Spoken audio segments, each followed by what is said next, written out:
Hey guys, congrats on making it to the end of the week. This is officially lesson 3.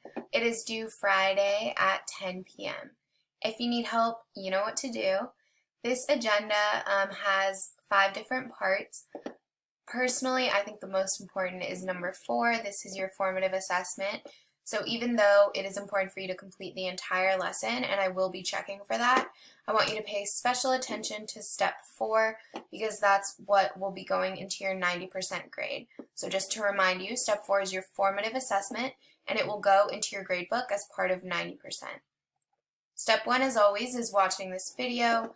The weekly learning objective is that you will be able to explain, using evidence, how fire is beneficial to the California forest ecosystem and how indigenous/native Californians traditionally managed forests and fires. Here are some of the key points from the last lesson, from lesson 6.2. You need to do 6.2 and 6.1 before you start this lesson. So make sure that you complete that. If any of this here looks confusing, please go back to 6.2 and refresh.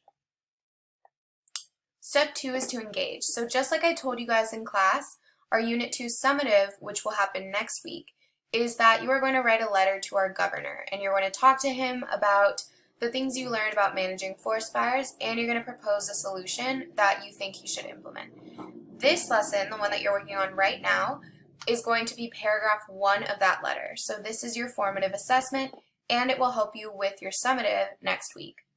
The 2 questions you're going to be answering is, why is fire beneficial to the California forest ecosystem? And how did indigenous populations traditionally manage California forests?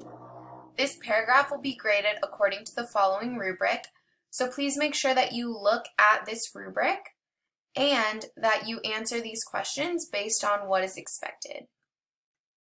Once you finish that, head into step 3, which is to explore. In order to answer the 2 questions that you just talked about, you're going to need to gather evidence from lesson 6.1 and lesson 6.2. Here is a list of the resources that you can use. You can go back and use the Edpuzzle, article, or Padlet from lesson 1.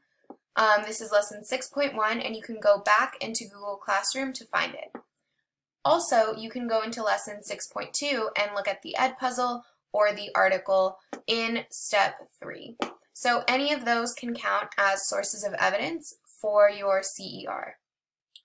You're going to use those resources to answer these questions. The first one is to write down 3 important points about wildfires and fire management. Then you are going to brainstorm the resources that you're going to use for evidence. After taking a quick break, you can use this graphic to practice a breathing exercise to calm down. You are going to move on to step 4, and remember, step 4 is your formative assessment. This is the part that will be graded and entered into the gradebook. You're going to answer both of the questions below using CER, claim, evidence, reasoning, or response. You're going to scroll up and use the resources in step 3 to answer the question down here in step 4. So the first question is, why is fire beneficial to the California forest ecosystem? So you're going to write your claim here, your evidence here, and your reasoning here. Remember that your evidence can come from step 3. The second question is, how did indigenous populations traditionally manage California forests? Write in your claim, your evidence, and your reasoning. And again, evidence can come from step 3. Next, you are going to copy and paste those statements below so that you have one coherent paragraph.